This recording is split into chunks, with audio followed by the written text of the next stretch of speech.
Salut à toi, j'espère que tu vas bien. En tout cas, moi, tout va bien. Et laisse-moi, s'il te plaît, évoquer le fait suivant. La poursuite de richesse, de pouvoir, de statut et même de gloire n'amène pas un taux de satisfaction qui est constant, n'amène pas plus précisément au bonheur, mais te rend au contraire constamment insatisfait. Et quelle est ma mission aujourd'hui? T'expliquer le point de vue de la Bible premièrement, puis le mien sur la question. Et deuxièmement, non, ne pas te laisser insatisfait, justement, te fournir la solution pour trouver un profond accomplissement dans les actions menées chaque jour en dehors du gain matériel, des richesses que tu pourras acquérir grâce à ce travail, à cette action menée. Alors, si tu es prêt, j'espère que c'est le cas, allons-y donc sans plus tarder. Et premièrement, pour t'expliquer un peu mon point de vue sur la question, rendons-nous dans Ecclésiaste chapitre 4, le verset 9 qui dit la chose suivante. Allons-y. Le verset 5 plutôt, pardon. L'homme stupide croise les bras et se détruit lui-même. Mieux vaut une poignée pleine de repos que deux poignées pleines de travail et d'une activité qui revient poursuivre le vent, c'est-à-dire inutile. J'ai examiné une autre réalité qui n'est que fumée sous le soleil. Un homme peut être seul, sans aucun proche, sans fils ni frère. Et pourtant, son travail n'a pas de fin et ses yeux ne sont jamais rassasiés de richesse. Pour qui donc est-ce que je travaille et me prive de bonheur, se demande-t-il. Cela aussi, c'est de la fumée et une mauvaise occupation. Très bien, j'aime beaucoup ce passage. Ici, Ecclésiaste parle, soit Salomon, environ 900 ans avant Jésus-Christ. J'ai déjà présenté le livre d'Ecclésiaste. Et entre nous, que dit-il? Il dit que dans la vie, il vaut mieux littéralement ne rien faire que de pratiquer des activités qui n'ont pas de sens pour soi, mais qui sont uniquement basées sur la recherche de richesse, de pouvoir, de statut, etc. Et il donne même un exemple. Il fournit, pardon, un exemple. Un homme sans famille, sans frère ni sœur, sans enfant, qui passe son temps à chercher constamment des richesses, à travailler pour se distraire. Et même cet homme se demande, attends, pourquoi je travaille autant? Pourquoi je fournis autant d'efforts? Pourquoi j'ai autant de richesses, mais je ne profite même pas de cela, je n'ai pas le bonheur. Alors que dire ici? Salomon veut dire ceci. Dans la vie, il ne faut pas chercher constamment à avoir des richesses comme but final, comme perspective de fin. Non, la richesse doit être un moyen, mais non pas une fin en soi, car sinon tu vas rester insatisfait. Et pour aller un peu plus profondément vers ma réflexion, allons dans Ecclésiaste chapitre 5, le verset 19 cette fois-ci, allons-y. Il est dit, 9 pardon, celui qui aime l'argent n'en sera jamais rassasié, et celui qui aime les richesses n'en profitera pas.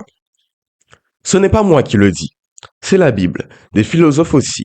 Écoute-moi bien, la recherche de richesse, de pouvoir, de statut sont des désirs. Et malheureusement, c'est une loi humaine, ces désirs resteront insatisfaits. Parce que tu en voudras toujours plus, toujours plus, toujours plus. N'as-tu pas remarqué que des millionnaires, des milliardaires, des personnes aisées dans la vie ne cherchent, comment dire, n'arrêtent jamais de chercher des richesses, ils restent insatisfaits.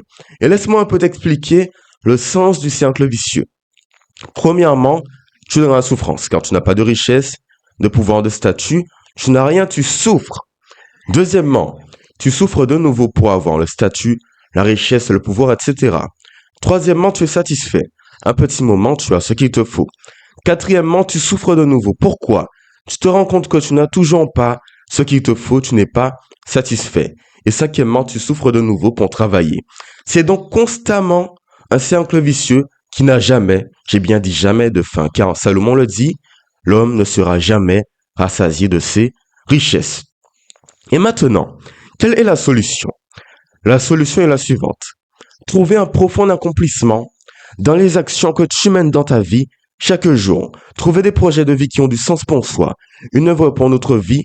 Ne jamais rester là à chercher des richesses, car si c'est ça le but dans ta vie, tu ne seras pas satisfait, tu seras anxieux, stressé, car tu ne pourras jamais, encore une fois jamais, avoir tout l'or du monde, pardon. J'espère que tu l'as compris. Et où est la solution? La solution se trouve dans Proverbe 19, chapitre 19, donc verset 21, qui dit ceci. Allons-y. Hop là, j'essaie de faire vite. Il est donc dit la chose suivante.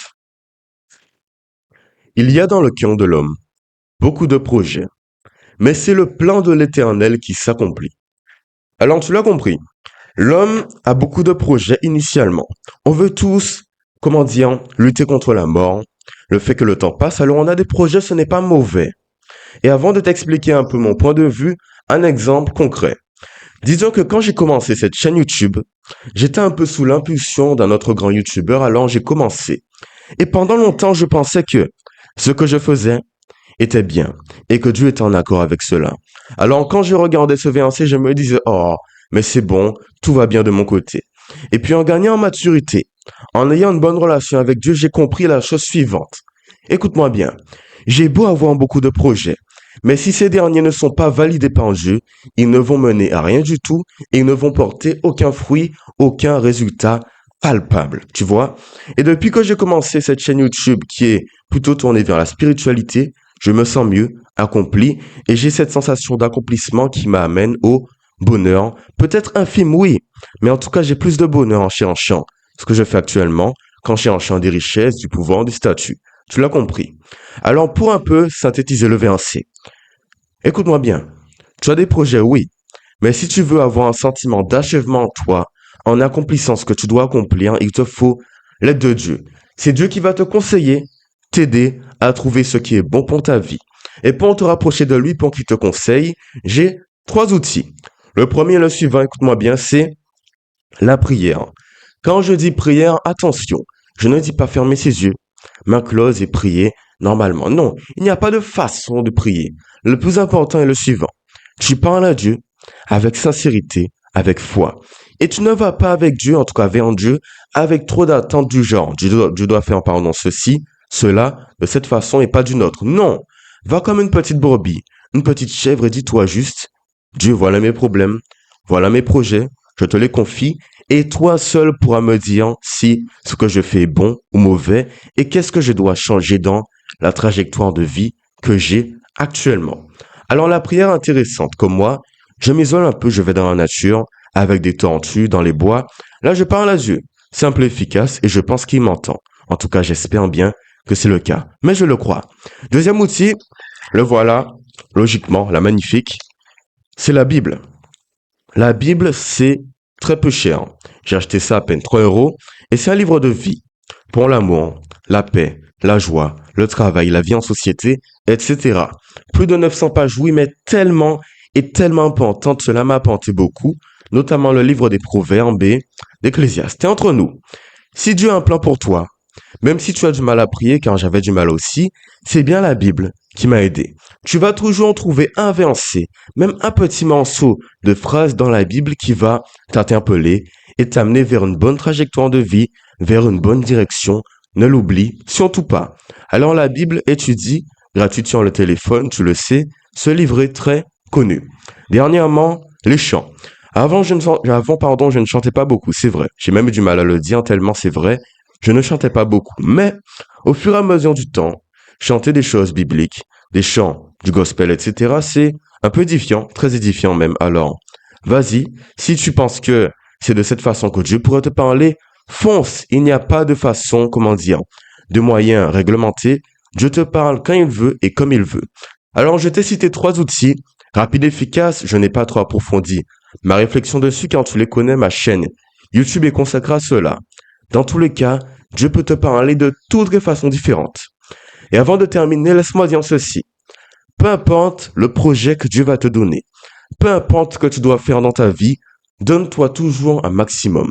Sois un bosseur acharné, une personne qui travaille constamment pour ce qu'elle mérite et ce qui lui est dû, sans arrêt, ne l'oublie surtout pas. Alors laisse-moi terminer sur ceci. Tu l'as compris, en tout cas je l'espère profondément. Dans la vie, chercher des richesses, du pouvoir, du statut, de la gloire n'amène pas au bonheur et à une bonne satisfaction. Le plus important est de trouver Dieu dans ta vie, qui va t'aider à avoir les accomplissements qu'il te faut, et ces derniers vont t'amener vers, comment dire, un point de félicité, de bonheur constant, Pas toujours constant, oui, mais en tout cas un bonheur plus fréquent qu'en poursuivant des richesses vaines, c'est-à-dire inutiles, soit poursuite du vent, comme l'a dit Ecclésiaste Salomon. Alors voilà tout, j'espère que cette vidéo t'a plu. Si c'est le cas et seulement si c'est le cas, écoute-moi bien, tu pourrais t'abonner, liker, commenter. Sinon, passe une bonne journée, soirée, après-midi. Voilà tout.